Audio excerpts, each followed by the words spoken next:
Cost 15,000 5 years.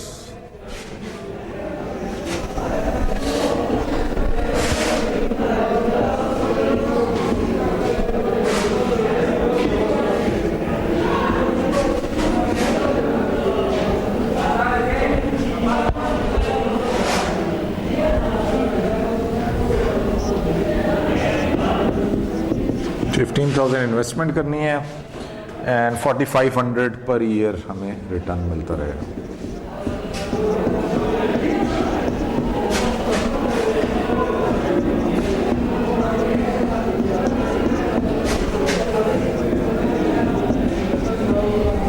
यहां पे एक शॉर्टकट लग सकता है। ये क्या बन गया जी? नहीं, कौन सी कैश फ्लो है? Equal payment after equal interval क्या चीज होती है? उसको क्या कहते हैं? एन्युटी। एन्युटी बन गया, साल के बाद पेमेंट आ रही है, ordinary annuity.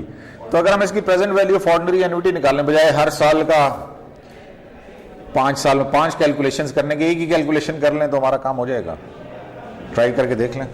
Present value of ordinary annuity का फॉर्मूला लगा लें। क्या फॉर्मूला जी? PMT 1 - 1 divided by 1 + i raise power n divided by i। भाई चेक कर लें जरा, हम 50 साल से ऊपर वालों की ना याददाश्त जरा कम होती है। नो के फॉर्मूला मेरा ख्याल यही है, लेकिन फिर भी डबल चेक कर लें। Present value of ordinary annuity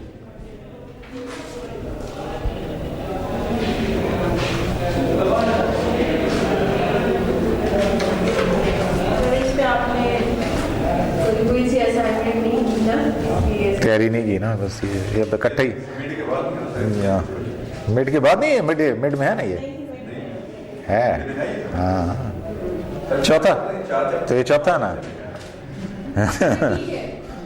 चलो जी फाइंड आउट करो। पीएमडी 4500 हो गया। 1 - 1 1 + i। i जो है हमारे पास क्या था जी? 14%। 1.14 n 5 years हैं डिवाइडेड बाय 0.14। चलो जी, शॉर्टकटिंग फॉर्मूला लगा लिया हमने। सॉल्व कर लें इसको।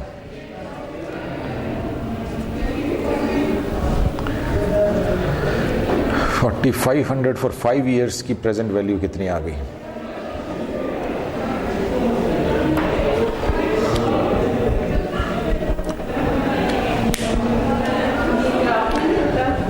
हाँ, ग्राफ में एक्सेल में बने। ये एक्सेल में बन सकता है।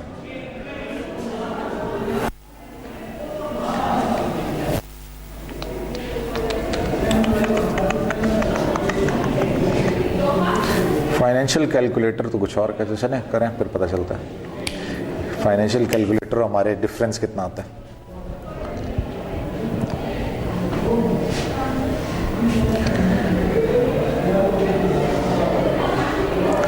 ये कैलकुलेटर ज़रा सीख लेना, सारे प्रैक्टिस करना। पेपर में फिर फॉर्मूला होगा तो तब भी आंसर नहीं निकलेगा। अगर कैलकुलेटर यूज़ ही ना किया हुआ तो फिर कैसे करेंगे? ये सारा लिखा हुआ तब भी आंसर सही ना आया तो फिर क्या होगा? इसका मतलब है कि प्रैक्टिस नहीं की है।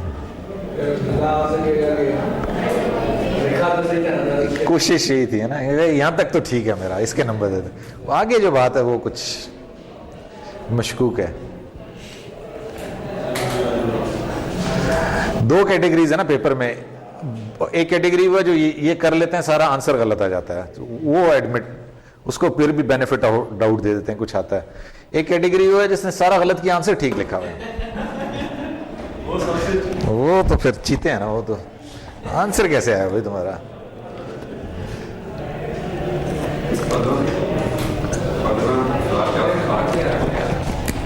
क्या ये आया?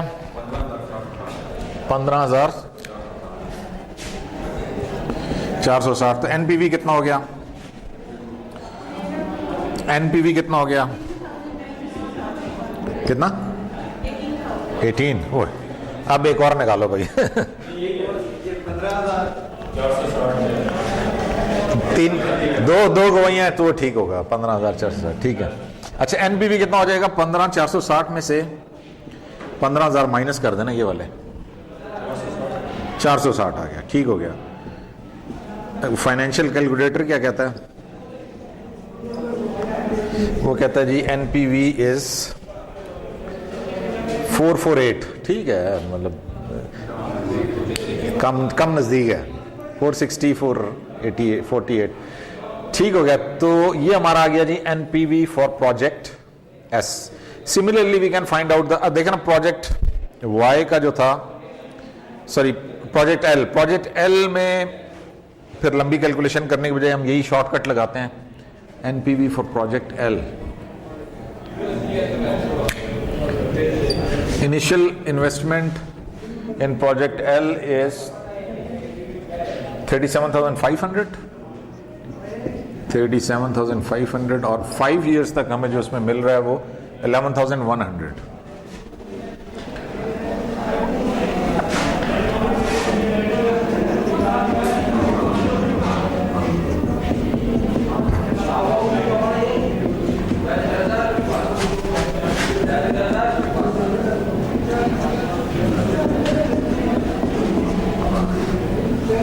बस इसी को आगे सेम फॉर्मूला लगा के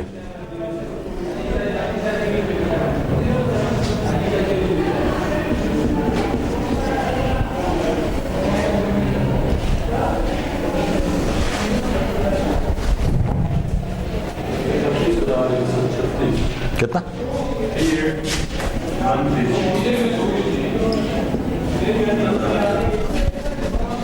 so NPV will be 38,136 minus 37,500 कितना आया जी, 38,136 37,500।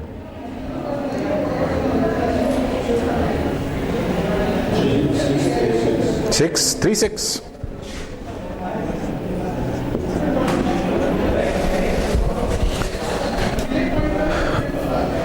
Okay, so one project has almost 460, the second project has 636। जिसका 636 आ रहा है वो हम एक्सेप्ट करेंगे ना, जिसका एनपीवी ज्यादा आ रहा है। Project L has a higher NPV compare to project S, तो प्रोजेक्ट एल को हम एक्सेप्ट करेंगे, ठीक है जी। क्वेश्चन 7, एनपीवी और आईआरआर कैलकुलेट करना है।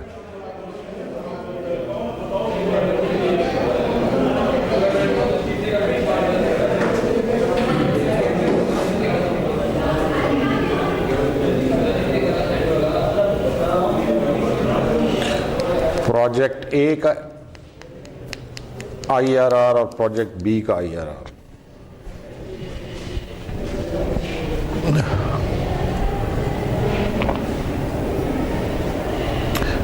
दो एन, एक पहले एक ही कर लें, प्रोजेक्ट ए का ही कर लें तो आइडिया हो जाएगा। प्रोजेक्ट ए का आईआरआर निकालने के लिए हमें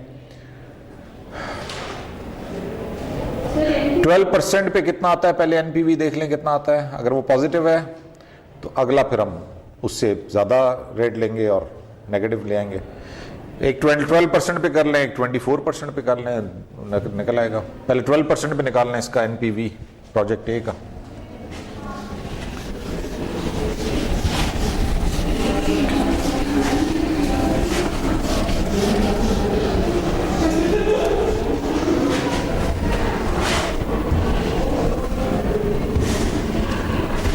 क्वेश्चन नंबर 7,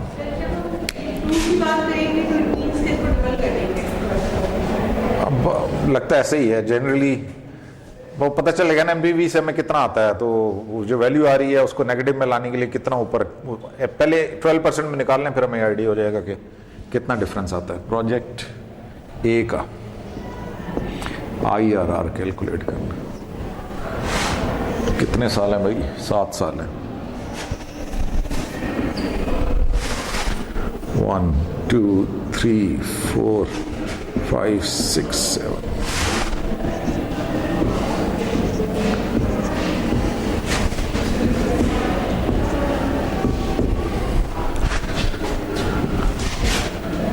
-300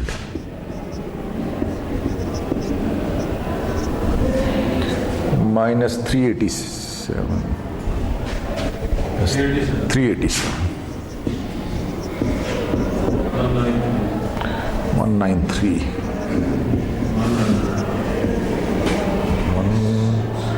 100 भी माइनस है। आगे पॉजिटिव आ गया 66850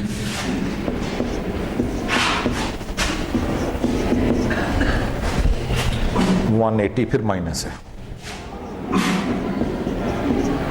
इसमें ज़रा माइनस फिगर्स का ख्याल रखना भाई, वरना आंसर फिर गलत हो जाएगा। इसमें 1 2 3 और 4 वैल्यूज़ माइनस में है, बाकी पॉजिटिव है। तो इनकी पीवी निकाल लें। पीवीज ये तो सेम रहेगा -300। इसका पीवी 387 का 387 डिवाइडेड बाय 1.12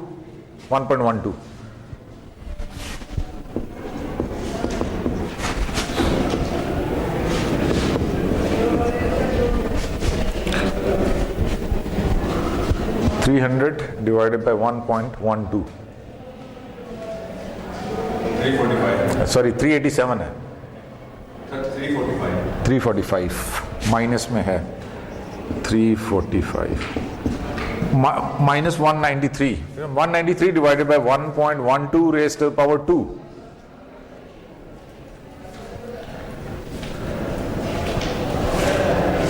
193 का 153 ये भी माइनस है 153 100 का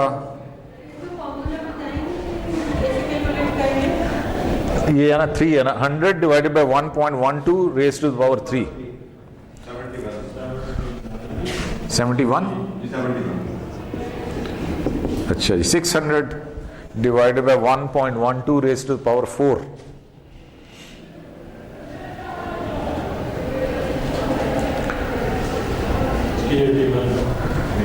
381 के 600 1.12 divided by 1.12 raised to the power 5 3 850 divided by 1.12 raised to the power 6 430 -180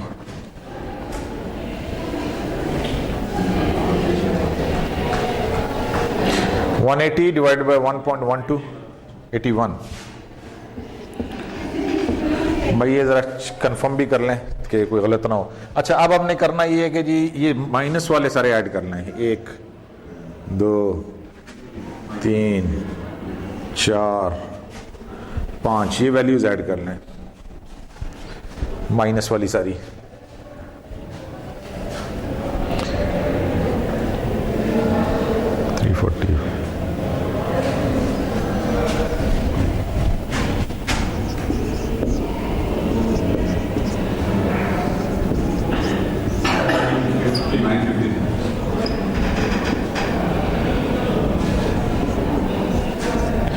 कितना आया जी?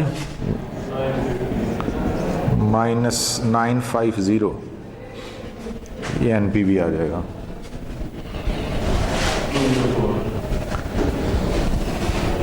$204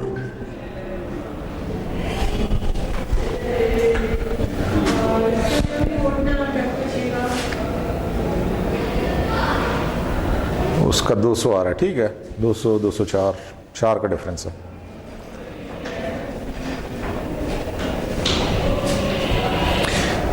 ये आ गया हमारा पॉजिटिव। अब हमें चाहिए नेगेटिव। 18 पे कर लें, आ जाएगा नेगेटिव। वैक को 18% कर लें जी। जितना ऊपर जाएंगे इसकी वैल्यू एनपीवी कम होता जाएगा ना। हाँ, तो अगर 12 पे ये है, 12 पे अगर ये आ रहा है तो 18 पे लाजमी बात है ये माइनस में चला ही जाएगा।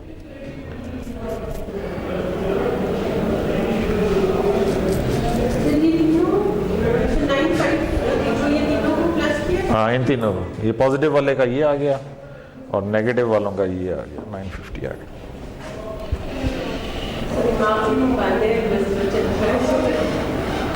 सर ये जो यहाँ पे ये बैक में यहाँ पे इंटरेस्ट रेट नहीं लिखे हुए? वो ये कि weighted average cost of capital percentage में ना, हम इंटरेस्ट हम दोनों के कॉस्ट ले रहे हैं, डेट की भी ले रहे हैं और इक्विटी की भी ना, उसका वेटेड एवरेज ले रहे हैं। तो इसलिए हमने वो इंटरेस्ट रेट भी शामिल है इसमें और आपकी कॉस्ट ऑफ इक्विटी भी शामिल है, उसका वेटेड एवरेज ले लिया हमने। अच्छा जी, अब 18% पे चले जाएं जी, ताकि एक नेगेटिव वैल्यू आ जाए तो फिर IRR निकल आएगा। इसको यहाँ से ख़त्म कर दें।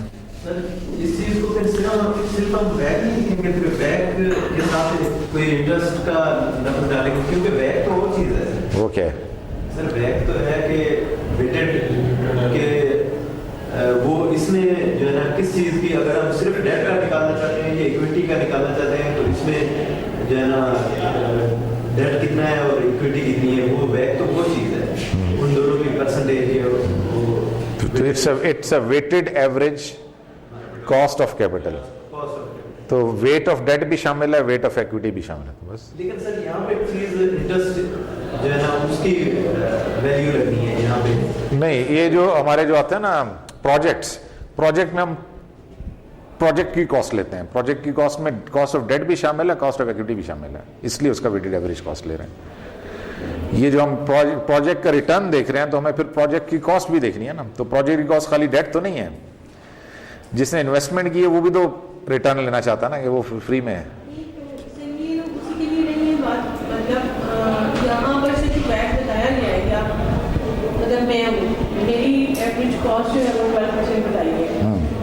और सर मुझे आगे 2 इन्वेस्टमेंट्स के देखना है, तो सर अब जो ये वाला आ गया हमारा बैक वाला, या जो मेरे पास इसका कैपिटल कॉस्ट है, सर वो मेरी कहाँ पे काम आएगी?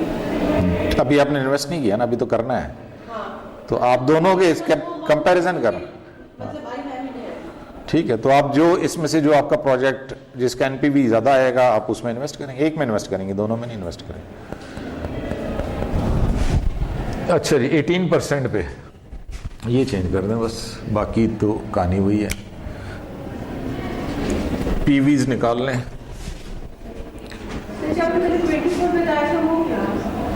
हाँ 24 क्या था? हाँ वो भी कर सकते, ऊपर जितना मर्जी, वो तो ये तो कोई भी वैल्यू हो सकती है। 18 ले लें, 20 ले लें, 24 ले लें, वो आप कोई भी वैल्यू ले सकते हैं।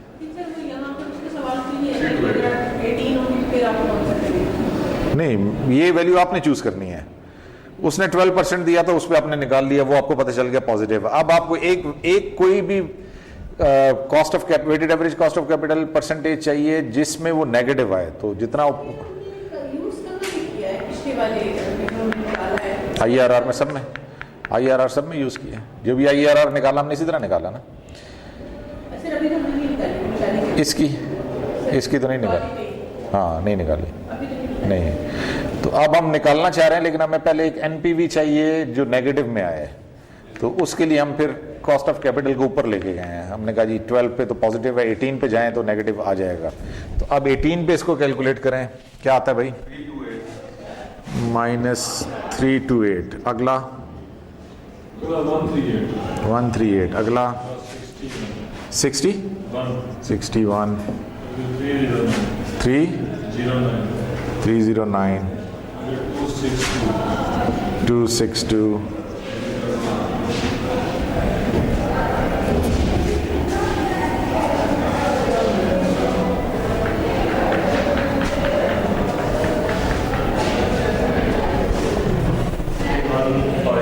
है 315। लास्ट वो भी माइनस में है।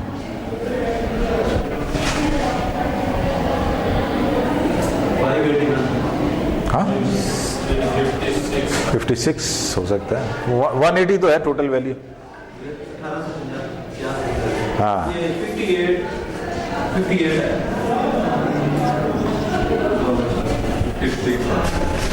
56 180 180 है, 180 है लास्ट। ठीक है, अच्छा जी, अब माइनस वाले प्लस कर लें, माइनस वाले ऐड कर लें सारे। 1 2 3 4, ये 5 वैल्यूज ऐड कर लें। प्लस वाले यहाँ कर लेते हैं। 309 262 315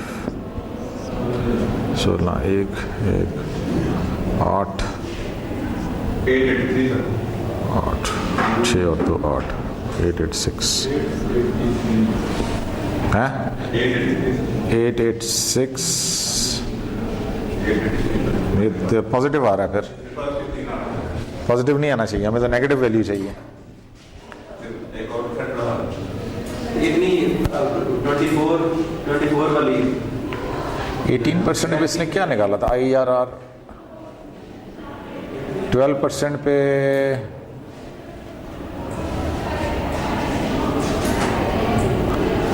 अच्छा, उसने 18% पे नहीं निकाला उसने। 18 भी पॉजिटिव आ रहा है, वो बात सही थी। पहले ही हम 24 लेते तो काम हो जाता, डबल चले जाए, to be on the safer side. ठीक है ना, जहाँ पे आपका पॉजिटिव है उससे डबल ले लें तो बात बन जाती। तो इसको 24 पे ही ले जाते तो हम इस कैलकुलेशन से बच जाते। सारा ये ज़ाया हो गया काम। एफर्ट ज़ाया हो गई हमारी दोबारा से। हाँ, कि to be on the safer side double पे चले जाएं सीधे।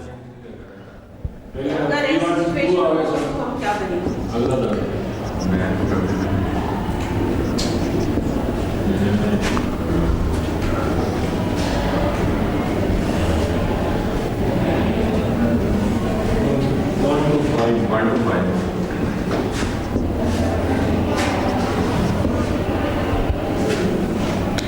सौ का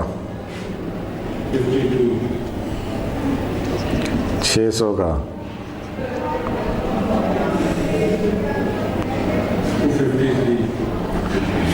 253,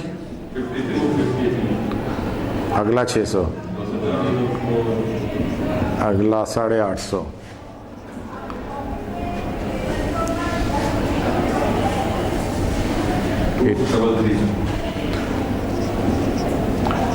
-40, माइनस वाले सारे ऐड कर लें।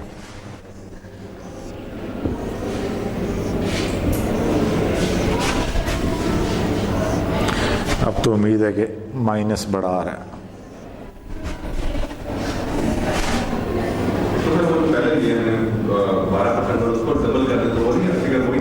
वही ठीक है, 12, हाँ सही किया, उस डबल ही करना चाहिए था। वैसे सर कैलकुलेशंस का कह रहे हैं कि ये 24 लेके अच्छा, वो वैसे डायरेक्टली उस 829 ये माइनस वाले और प्लस वाले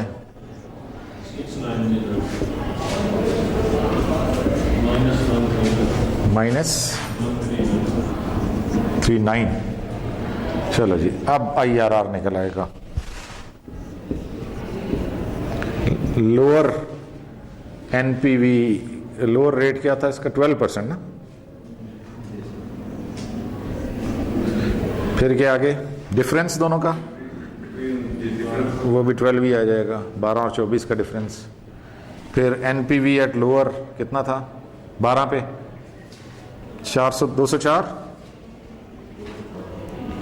204 डिवाइडेड बाय एब्सोल्यूट डिफरेंस था 204 माइनस 140 माइनस 139।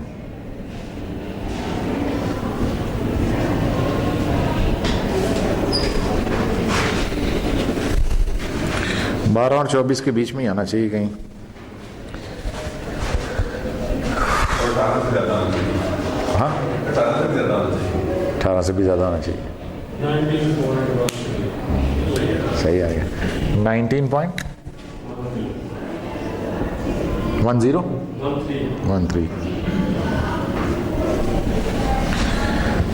चलें जी, दूसरा फिर घर में खुद ही प्रैक्टिस कर लीजिएगा। प्रोजेक्ट बी वाला जो है ना, प्रोजेक्ट एस का हमने नहीं, प्रोजेक्ट ए का निकाल लिया, NIRR।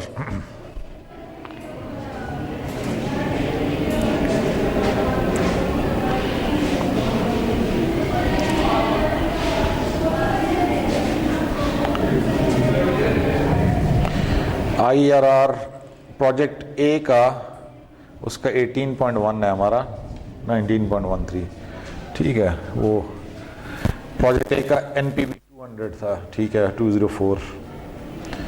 MIRR हमने नहीं किया, वो छोड़ दें बस जी। That's it for today. Mid से पहले का ये आखिरी हमारा लेक्चर है। आज सर ये जहाँ तक ये पढ़ाया ये सारा इंक्लूड होगा ये मिड में? नहीं, 4 2 चैप्टर माइनस हैं, आप 2 चैप्टर ऐड कर रहे हैं बीच में। मैं पहले 4 शामिल होंगे। हाँ, अगर 6 हो गई तो 6 कर ये छठा है, छठा 6th। इसके बीच में एक और भी हमने कर लिया, एक हमने और भी कर लिया बीच में जो शामिल नहीं है। 2 चैप्टर शामिल नहीं है, पहले 4 चैप्टर शामिल हैं। प्रोजेक्ट फोरकास्टिंग का ये वाला, ये है capital budgeting. Time value of money तक है ना? हाँ, टाइम वैल्यू ऑफ मनी तक है। टाइम वैल्यू ऑफ मनी का आपने क्विज नहीं दिया ना, पेपर में पता चलेंगे। जो पिछला क्विज दिया है वो, बस जी आपकी छुट्टी।